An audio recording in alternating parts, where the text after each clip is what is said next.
네, 여러분 다시 인사드리겠습니다. 지금부터 2021학년도 고교학점제 연구학교 성과 발표회 2부를 시작하도록 하겠습니다. 저희 2부에도 또 뜻깊은 인사이트를 얻어가실 수 있는 시간이 준비가 되어 있으니까요. 끝까지 함께 해주시길 바라는 마음으로 첫 번째 시작을 소개해드리겠습니다. 2부 첫 번째 시작, 아주대학교 박형주 총장님께서 준비를 해주셨습니다. 미래사회 인재의 요건과 교육의 혁신 방향이라는 주제로 오늘은 특강을 준비해 주셨는데요. 총장님께서는 국가교육과정 개정추진위원회 위원장으로 고교학점제와 미래교육의 방향을 담은 2022 개정교육과정 개발을 총괄하고 계시다고 합니다. 오늘 또 어떤 특강을 준비해 주셨는지 많은 분들께서 기다리고 계실 것 같습니다. 자, 총장님 준비가 되셨으면 저희가 무대를 모시겠습니다. 여러분 큰 박수로 환영해 주십시오.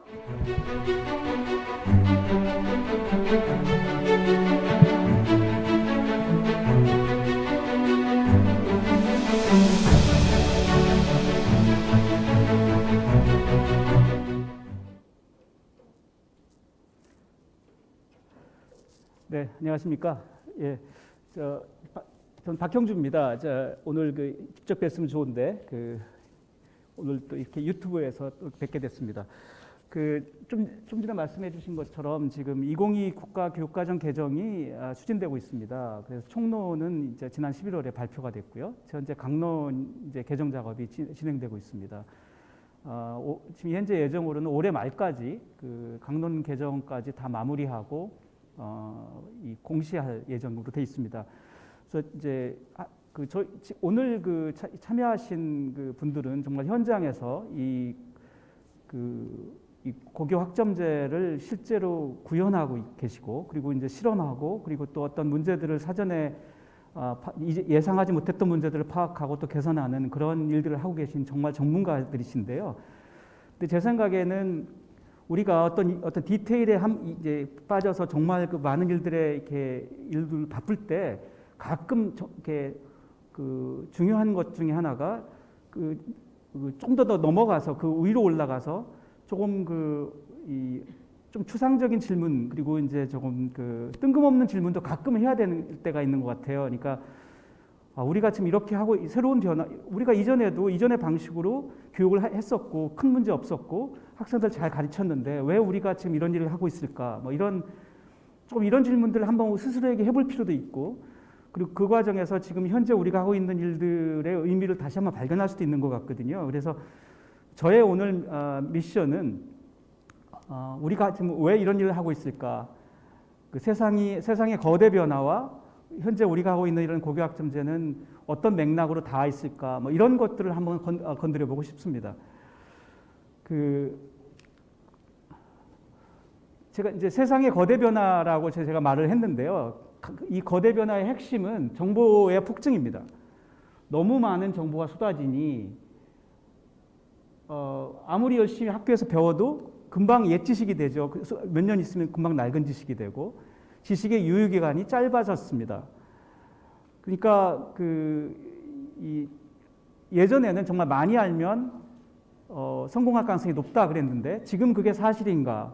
어차피 몇 년 지나면 다 낡은 지식이 될 텐데, 그러니까 이 지식의 양보다는 오히려 방대한 데이터로부터 어떤 함의를 끄집어내고 필요한 지식을 찾아서 학습할 수 있는 능력, 그리고 최종적으로는 문제를 해결하는 능력이 정말 이제는 더 중요해졌습니다. 그러니까 예전에 지식 전수기관이라고 우리가 학교를 규정했는데 그게 더 이상 타당하지 않다.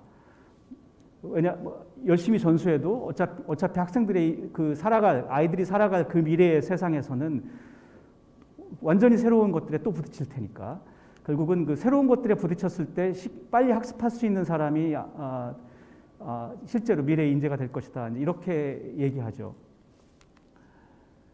그리고 우리 이제 교육의 변화를 얘기할 때는 이 교육의 대상, 학생들이 어떻게 변하고 있나를 우리가 이제 봐야 되겠죠. 이제 우리가 MZ 세대라고 합니다.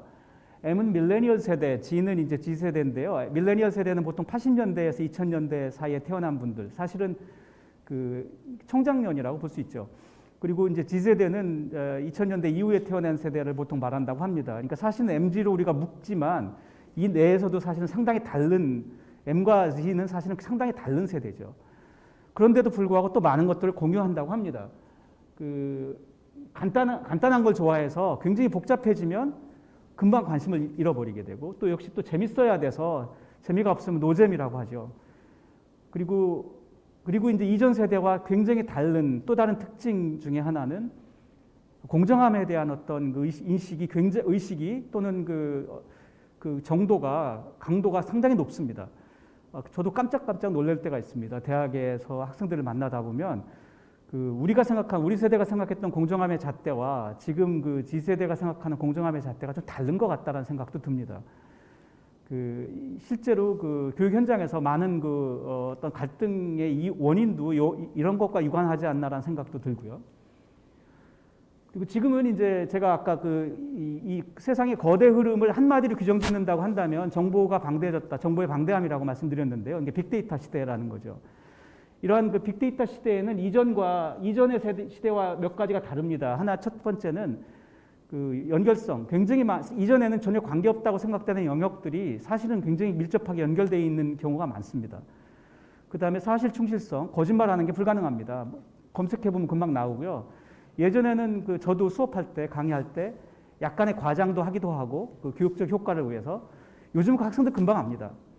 그래서 이러한 빅데이터 시대에는 이러한 여러 상이한 분야의 연결성 그리고 이 과장이나 그 거짓말이 불가능한 시대라는 것을 우리가 유념해야 될 것 같습니다. 교육 현장에서도. 제가 지금 말씀드린 건 이제 교육의 대상, 그러니까 학생들의 어떤 속성이 이전과 다르다는 말씀이었고요. 이제 이번에는 교육의 수요자. 우리가 교육의 수요자라고 한다면 학생들이 학교를 마치고 졸업했을 때, 이제 사회에 진출했을 때 그 학생들을 채용하는 그 기업입니다. 그러니까 기업이 우리가 교육의 수요자라고 볼 수 있습니다. 근데 이 기업이 기대하는 또는 원하는 그 인재상이 예전과 다르다는 거죠. 기업은 이런 사람을 원하고 있는데 학교는 그것과 다른 예전의 방식으로 예전에 생각하던 인재상에 맞춰서 교육하고 배출하고 있는 거죠. 이 두 개의 미스매치가 이 일자리에 큰 혼선을 일으키고 있는 것 같습니다. 그래서 이 교육의 변화를 논할 때는 이 세상은 그리고 교육 수요자는 뭘 원하고 있는지를 좀 봐야 되는 거죠. 그리고 그런 것들이 우리가 교육에서 그런 그 교육 수요자가 원하는 퀄리티를 우리가 이 교육의 내용에 반영하고 있는가를 한번 검토해 봐야 되겠죠. 우리가 교육과정 개정을 논할 때도 그리고 고교 학점제를 얘기할 때도 결국 이 교육 수요자의 변화와 밀접하게 연관되어야 그러니까 우리가 성공할 수 있는 거죠.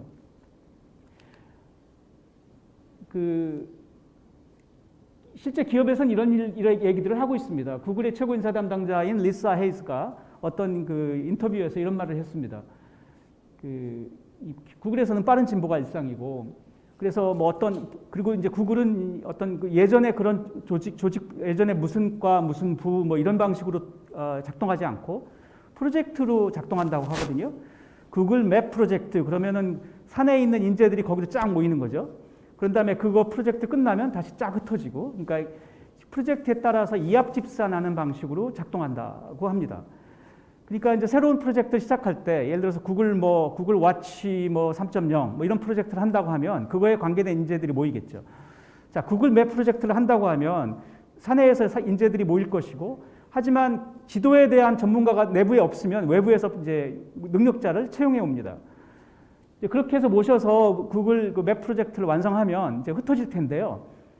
근데 다른 분들은 또 다른 부서로 새로운 프로젝트로 가겠지만 지도에 대한 전문성으로 채용된 능력자는 이제 갈 데가 없는 거죠. 이런 일들이 이제 현재 이런 프로젝트 방식으로 운영되는 그런 첨단 IT 기업에서는 빈번하다고 합니다. 갑자기 갈 데가 없어졌어요. 어제까지는 내가 그 팀에서 최고의 능력자였고 기대주였는데 오늘은 내가 할 게 없어요. 근데 이 인사 담당자 리사에서는 이렇게 얘기합니다. 그 직원이 할 수 있는 일이 여전히 구글에 있기를 바란다. 좀 차가운 말이죠. 만약에 그 사람이 그 지도의 전문성 말고 그걸 가지고 또 할 수 있는 또 다른 걸로 이전할 수 있다면 그 사람은 살아남을 것이지만, 만약에 그 사람이 나는 내 전문성은 이것인데 내가 계속 할 수 있는 걸 주세요라고 말한다면 그 사람은 더 이상 구글에서 할 수 있는 게 없는 거죠. 그래서 다시 말하면 분야의 이전이 자유로워야 한다. 자기 전문성의 이전이 자유로워야 한다 뜻입니다. 자기의 전문 분야가 있지만 또 다른 분야로도 넘어갈 수 있어야 하고 그 새로운 분야에서 자기가 다시 전문성을 쌓을 수 있어야 한다. 다시 말하면 학습 능력이 뛰어나야 한다는 것입니다. 죄송합니다. 그래서 이렇게 빨리 변화하는 새로운 일자리 환경에서는 결국 전문성의 이전이 자유롭고 학습 능력이 뛰어난 것이 가장 큰 자질이다 이런 뜻입니다. 그러니까 기업은 교육 수요자는 학습 능력을 요구하고 있습니다. 전문성의 이전이 자유로운 사람을 요구하고 있습니다. 우리 교육 시스템이 과연 이러한 사람들을 배출하고 있는가를 우리가 이제 돌아봐야 되는 거죠.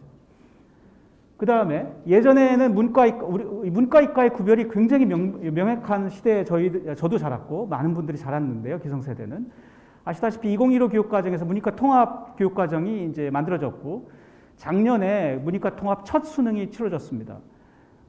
하지만 사실 우리는 여전히 문과, 이과 이분법에 익숙하고 아직도 너는 문과니 뭐 이런 말들을 자유롭게 합니다. 시스템은 바뀌었지만 실제로 교육 현장에서는 아직도 단지 그냥 제도가 바뀐 것이지 교육 현장에서 정말로 문이과 구별이 없어졌는가 아직은 우리가 좀 의심할 수밖에 없는데요. 그런데 교육 수요자인 기업의 상황은 어떤가요? 여기 네이버 서비스 총괄인 유봉석 전무님을 제가 어떤 회의에서 만났어요. 근데 그때 직접 들었습니다. 그분이 뭐라고 하셨냐면 네이버 내에는 이 문과 출신 직원들도 있고 이과 출신 직원들이 있고 예전에는 직역이 구분이 어느 정도 명확했대요. 그러니까 개발자는 주로 이과 출신들이 하고 예를 들어서 뭐 HR이나 무슨 기획 이런 업무들은 이제 주로 문과 출신이 하고 대충 이게 이제 어느 정도 이렇게 역할의 구분이 분명했는데 이게 점점 블러리해진다. 이게 이제 이런 구별이 점점 모호해지고 있고 예를 들어 개발자도 완전히 문과 출신이 개발자로 와가지고 오히려 그 사람들의 감성이나 이런 것들을 거기다 반영해서 성공하는 경우도 생기고 반대인 경우도 생긴다는 거예요. 그래서 결국 직역 확대가 이제 사내에서 이제 중요해져서 이 문과 출신 직원들의 직역 확대를 지원하려고 사내에서 교육 프로그램을 만들었대요. 뭐 문과생을 위한 빅데이터, 문과생을 위한 통계 분석 뭐 이런 거. 그랬는데 반응이 폭발적이었고 이 직역의 어떤 확대 또는 전환을 원하는 직원들이 정말 많았다. 그래서 원래는 하고 끝내려고 했던 이 교육 프로그램이 계속 하게 됐다고 그러더라고요. 이미 현장에서는 기업 현장에서는 문이과 구별이 없어지고 있습니다. 우리 오히려 교육 현장이 못 따라가고 있는 거죠. 그래서 이런 일들이 이제 교육 수요자들에서 일어나는 변화입니다. 교육 수요자가 현재 먼저 변했고 교육이 그것들을 지금 뭐 따라가느라고 벅찬 상황입니다. 새로운 교육과정 개정 그리고 고교 학점제는 이러한 어떤 현장의 변화를 교육이 어떤 반영하는 그런 측면이 있습니다. 또 기업 현장이 바뀌는 사례인데요. 이건 2015년 기사입니다. 좀 됐죠. 근데 여기 뭐라고 돼 있냐면은 이건 허핑턴 포스트의 기사인데요. 세계적인 회계 기업인 다국적 기업인 어른스트 영이 신입 직원을 뽑을 때 채용할 때 대학교 학사학위를 더 이상 요구하지 않기로 했다. 이렇게 제목이 이렇게 돼 있습니다. 왜냐하면 학사학위가 대학 졸업장이 자기 회사에서의 성공을 의미한다는 증거가 없기 때문이다. 그러니까 이 어니스트 양은 굉장히 방대한 몇십 년 동안의 인사 자료가 HR 자료가 축적돼 있는데요. 그것들을 분석해 보니까 자기네 회사에서 그동안 두각을 나타냈던 성공한 직원들의 공통점을 분석해 보니까 거기에 대학교 졸업장이 없다. 있는 사람 없는 사람 간에 유의미한 차이가 없었다. 이런 뜻입니다. 그러니까 그 빅데이터의 근거에서 앞으로는 그걸 요구하지 않겠다. 이러한 근데 이게 이제 한참 됐죠. 2015년. 그러고 나서 이건 2018년 기사입니다. 여기는 이제 그러한 현상이 어니스트 양에서 시작된 그러한 현상이 확산되고 있다라는 기사입니다.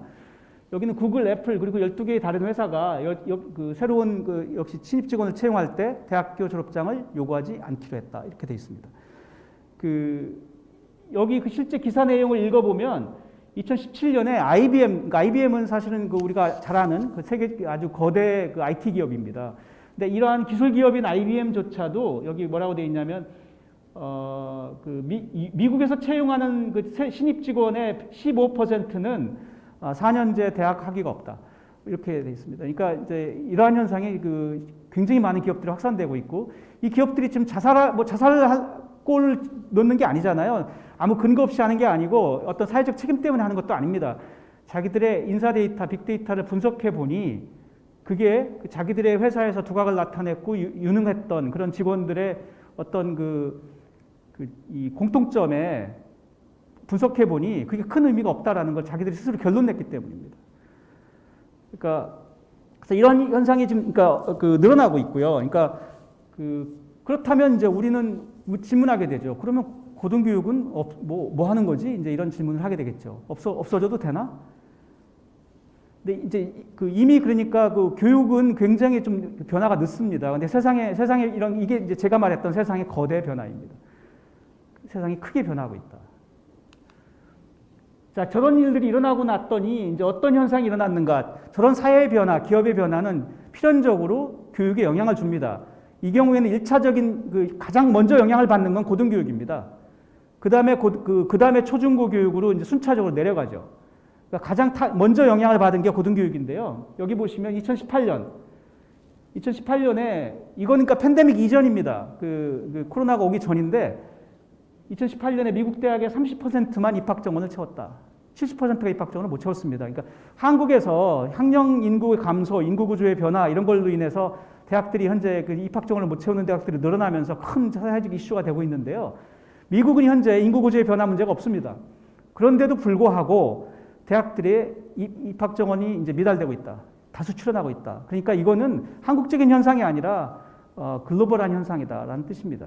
다시 말하면 고등교육의 필요에 대한 어떤 의심이 이제 커지고 있다라는 뜻입니다. 그랬고 팬데믹이 이제 휘몰아치고 나서 이 현상이 가속화됐습니다. 2020년 그러니까 재작년 작년 2년 동안에 미국 대학생 수가 100만 명 이상 감소했다. 그러니까 물론 팬데믹의 영향이 더 있었겠죠. 학교에 가도 문이 잠겨 있고 뭐 이러니까 학생들이 이제 아예 학교를 안 가는 학생도 생기고, 미국은 갭 이어라고 그래서 고등학교 졸업하고, 이게 이스라엘이 그렇게 하거든요. 이스라엘은 갭 이어라고 그래서 고등학교 졸업하는 학생들이 이제 군대부터 가기 때문에, 거긴 남녀 가리지 않고 군대를 가기 때문에 돌아오면 나이가 좀 있어요. 그래가지고는 갭 이어라고 그래서 국가가 지원을 해줘가지고 애들이 어디 여행도 다니고 이런 걸 먼저 하거든요. 그런 다음에 대학을 가거든요.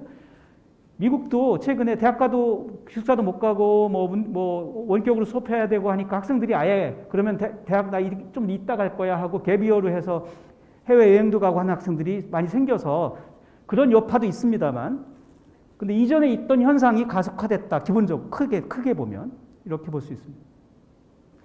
그리고 미국의 여기서 말하는 포스트 K-12는요, 포스트 K-12라고 했는데 K는 킨더가든이고 12는 이제 12학년. 그러니까 유치원에서 12학년까지, 다시 말하면 유아교육부터 초중고 교육까지를 통칭하는 미국식 표현입니다. K-12 education 그러면은 대학 교육 이전의 교육을 전 단계를 의미합니다. 근데 포스트 K-12는 그 다음이니까 고등교육을 말하는, 이건 미국식 표현인데요. 유럽에서는 잘 안 쓰는 표현. 예, 근데 이제 포스트 K, 그러니까 미국의 2018년 고등교육 학습자의 4분의 3이 74%가 대학생이 아니었다. 그러니까 미국 대학의 주 고객이 더 이상 대학생이 아니다. 이건 놀라운 일이죠. 미국 대학에서 수업을 한 강좌라도 들은 학생의 4분의 3은 대학생이 아니고 일반인이었습니다. 미국 대학은 이미 평생교육기관으로 이전하고 있다. 이런 뜻입니다. 이 데이터만 보면. 그러니까 무슨 말이냐면, 내가 무슨 광고회사에 다니는데, 광고회사에서 내가 영문학과 출신인데 광고회사에서 광고 카피 감동적인 거 만들고 이런 거 너무 잘해가지고 승승장구했어요. 승진도 막 하고 그랬는데, 어느 날 갑자기 회사에서 저를 부르더니, 말이야, 요즘 다음 달 광고 전략, 내년 광고 전략을 세우는데 요즘 소비자 트렌드 빅데이터로 좀 분석 좀 해봐. 이런 거 갑자기 시키는 거예요. 그러면 이게 뭐야? 그러죠. 그게 뭔데? 그러죠. 그런 거 모르는데. 나 그런 거 없이 잘 살았는데. 시대가 바뀐 거예요. 광고 전략 세우고 마케팅 전략 세우려면 이제 빅데이터 분석을 해야 되는 거예요. 근데 그런 거 자기는 배워본 적 없거든요. 이 사람이 그럼 나 그런 거 모르는데요. 그러면 회사에서 그래, 그럼 너 계속 하던 것만 해. 이렇게 하겠습니까? 재교육이 필요해졌다. 전문성의 확장이 필요해졌다. 이전에 자기가 대학에서 배운 거가 이미 더 이상 여기 자기 일자리에서 효용성이 없다. 이런 일들이 비일비재한 거죠. 어딘가 가서 전문성 배워야 되잖아요. 그러니까 이제 그럴 때 이제 무기에도 가고 기존 대학에 가서 과목도 듣고, 예전에 미국 대학에는 익스텐션이라고 그래가지고 유니버시티 익스텐션이라고 그래가지고 평생교육원 같은 곳에서 보통 그런 거 제공했는데요. 요즘은 그 제도가 바뀌어서 대학의 정규 과목도 일반인들이 듣고 학점도 받을 수 있게 그런 제도를 해가지고 가서 들을 수 있는 거예요.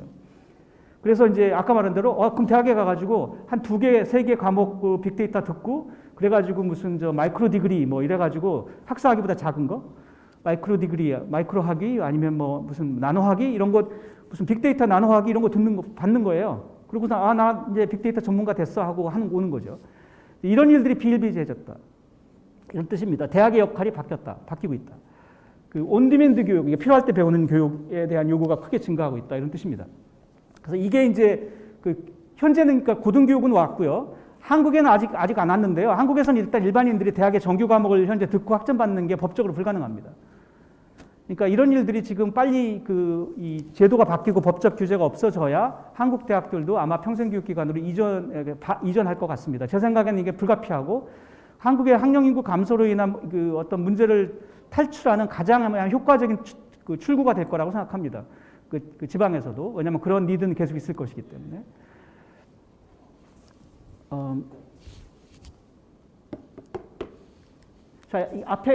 그래서 이게 조금 전에 제가 말씀드린 걸 정리한 건데요. 결국은 이제 예전처럼 많이 배우는 것보다는 배우는 과정, 그 다음에 그러니까 다시 말해 학습 능력, 그러니까 나중에라도 필요할 때 배울 수 있는 능력, 그 다음에 이제 자기가 프로젝트에 속했을 때 거기서 각종 문제들이 출현하는데 그런 문제들을 해결하는 사람, 이런 것들이 결국 키워드가 됐습니다. 그러니까 이런 그 변화의 필요는 교육 내재적인 어떤 문제에서 출발한 게 아니라 그 교육 수요자의 어떤 새로운 니드 때문에 생겼다고 볼 수 있습니다. 조금 전에 제가 문제 해결 능력이 이제 중요해졌다고 말씀드렸는데요. 그러니까 2가지, 제 생각에는 교육 수요자가 요구하는 것은 2가지입니다. 필요할 때 학습하는 능력, 학습 능력. 그 다음에 문제가 생겼을 때 작은 것, 큰 것, 그런 것들 해결하는 능력, 문제 해결 능력. 이 2개가 제 생각에 교육 수요자가 현재 교육에 요구하는 키워드들 2가지 요구입니다. 이 2가지를 이제 우리가 어떤 형태로든지 이 교육의 과정에 반영해야 되는데요. 이 학습 능력은 이제 필요할 때 학습하는 능력인데요. 그거는 또 다시 고교학점제가 그것과 유관하다고 저는 생각합니다. 그리고 이제 문제 해결 능력은 이게 이제 선천적으로 타고나는 거다 이런 의견도 있거든요.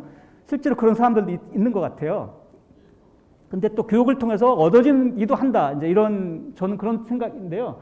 그래서 이제 정말 선천적이냐 후천적이냐 이런 논쟁이 있는데 이런 사례를 보면 이제 에콜 42 같은 경우는 이제 철저하게 프로젝트 중심으로 학생들한테 프로젝트들을 던지고 그것들을 팀을 이뤄서 해결하게 하고 해결을 하면 여기서 프로젝트는 실제 기업에서 행해줬던 프로젝트고 그걸 끝내면 레벨이 오릅니다. 그러니까 마치 게임하듯이 레벨 1, 레벨 2 이렇게 올라요.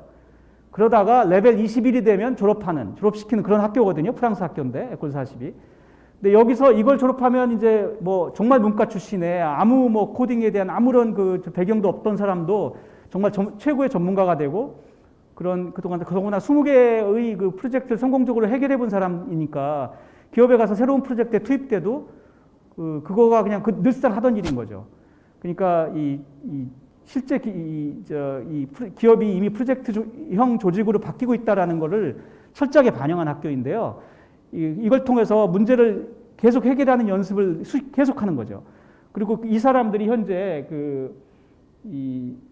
실제로 이 글로벌 기업들이 여기 출신들에게 아주 열광한다. 이렇게 얘기합니다. 프로젝트 중심의 어떤 교육으로 실제 성공한 모델로 자주 거론되는 그런 사례입니다. 이런 걸 보면 문제 해결 능력이란 게 선천적인 부분도 있지만 후천적으로 교육될 수 있는 영역이다라고 이제 저는 생각합니다.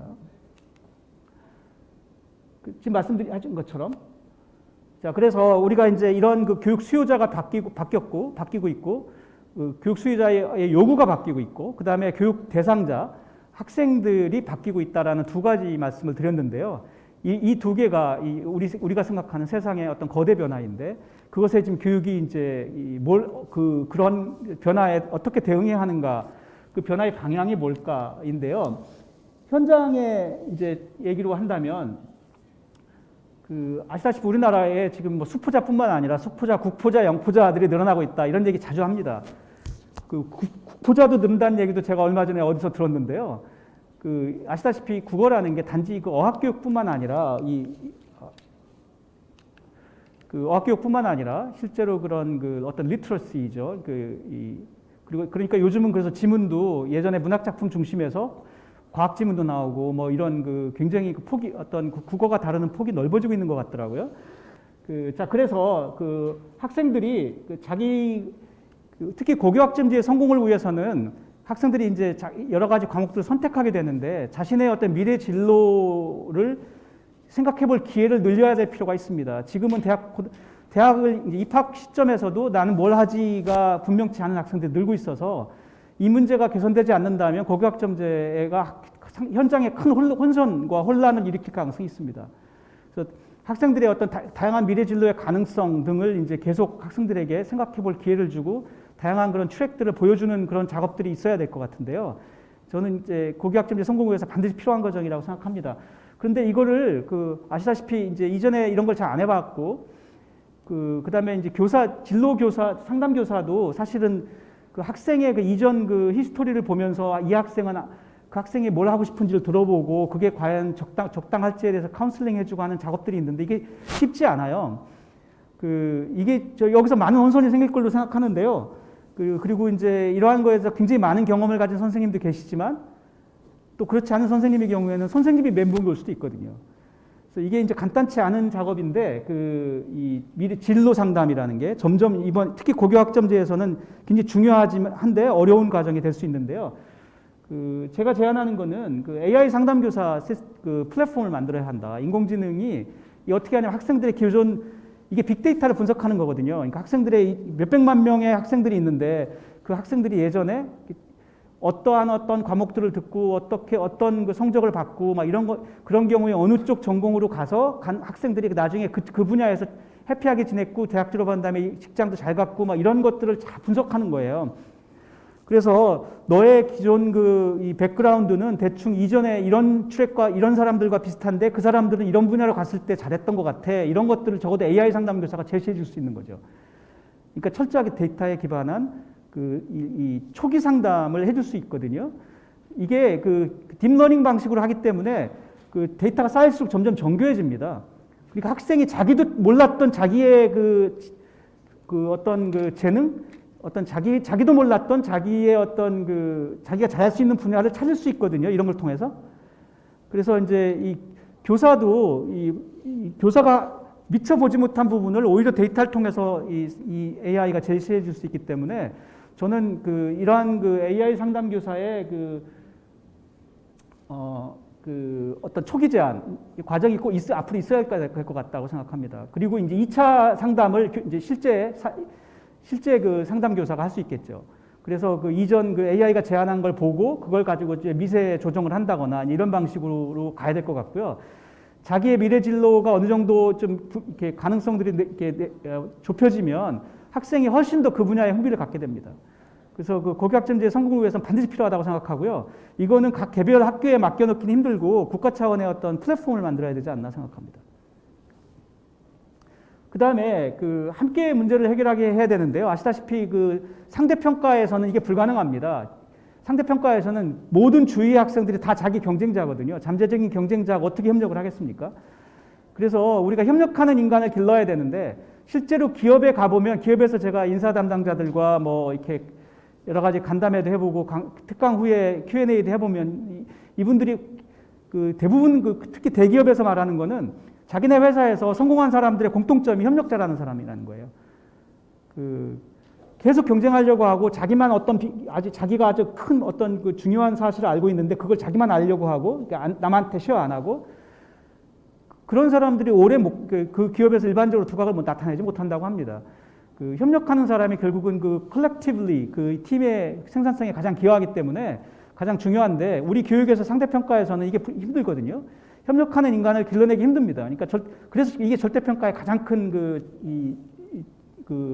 장점인데요. 절대평가에서는 기본적으로 학생들이 협력하려고 하거든요. 같이 올라가자라는 게 가능한데요.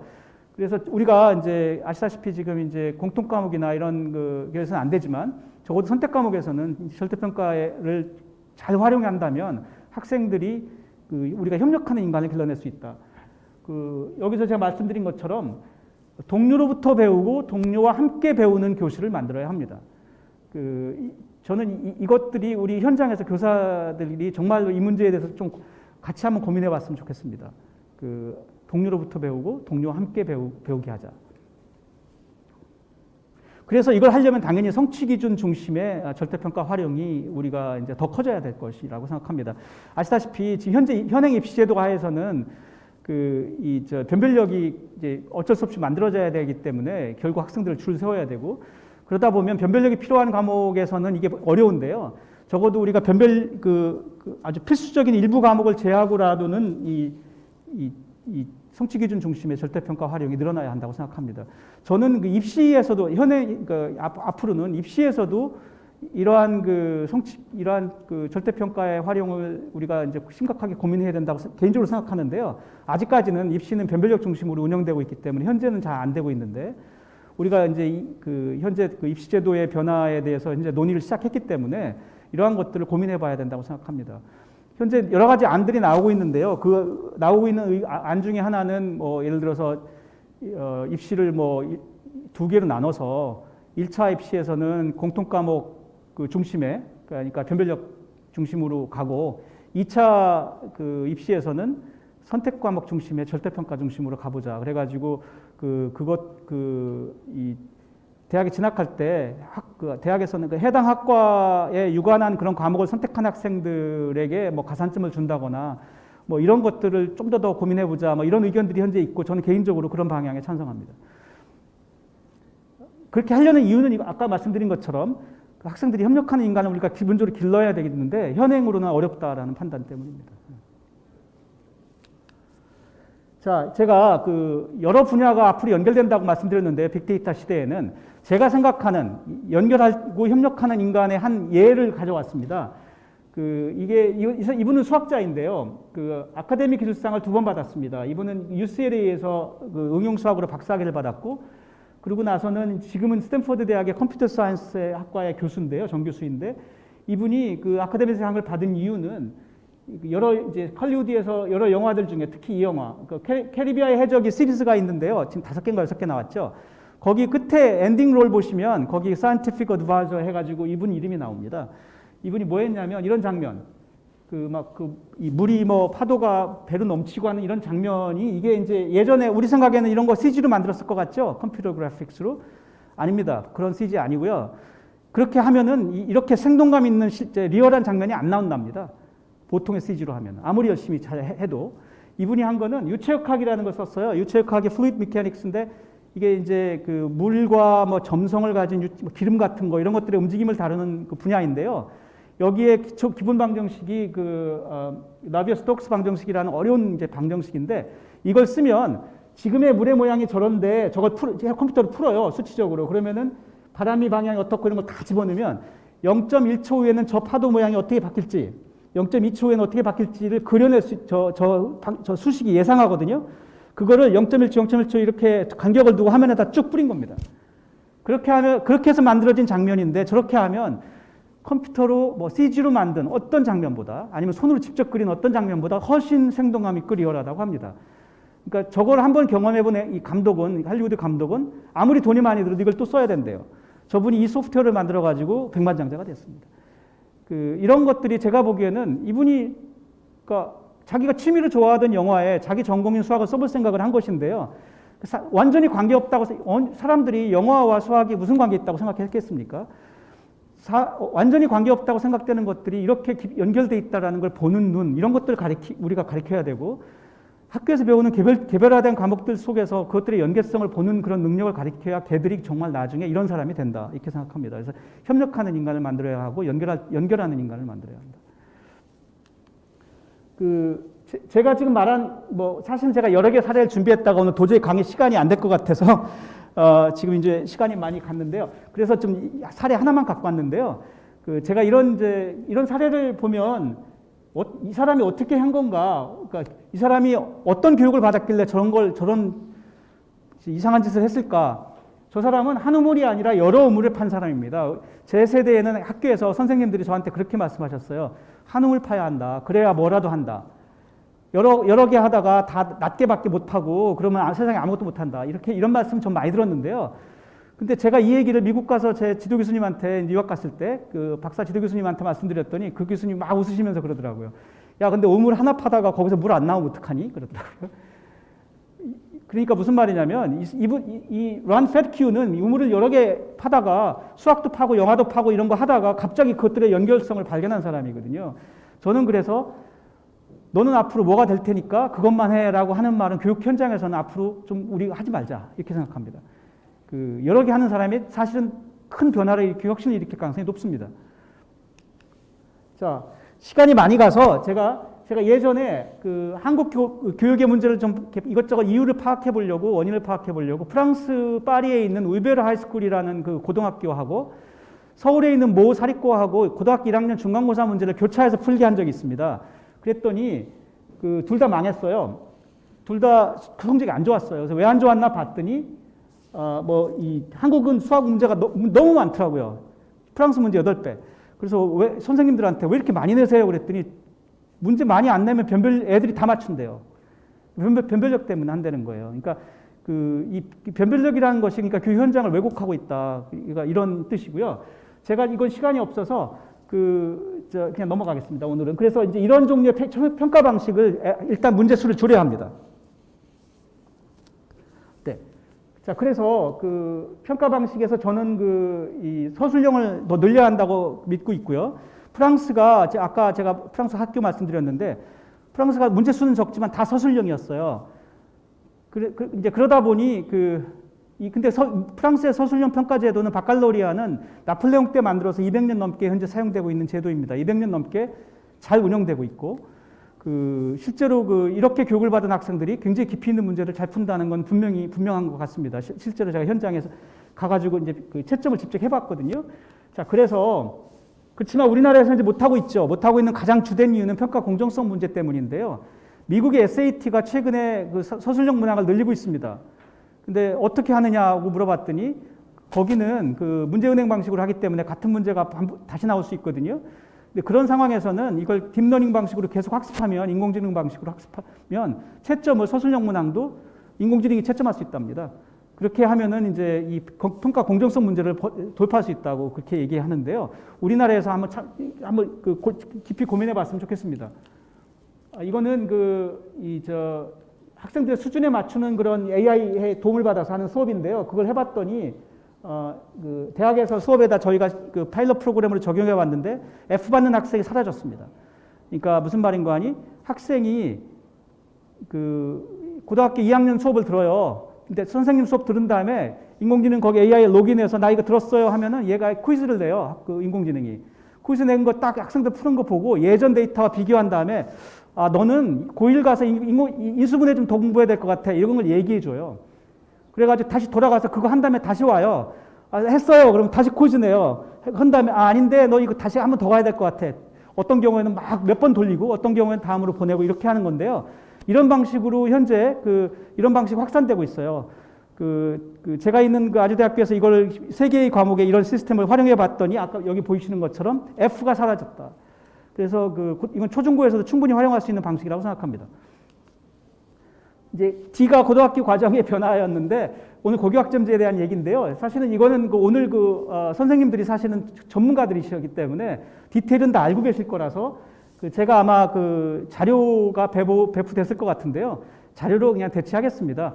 기본적으로는 말씀드린 것처럼 이 학생들이 자기의 어떤 미래 진로에 맞추어서 선택할 수 있는 과목을 늘리는 것이고, 그리고 교실을 이제 이동하게 되기 때문에 많은 준비가 필요합니다. 그러니까 여기는 다 아시는 거라서 준비가 필요한데요. 한 가지 여기에서 지금 제기되는 가장 큰 현장의 문제 제기는 이 학교 간의 격차 문제입니다.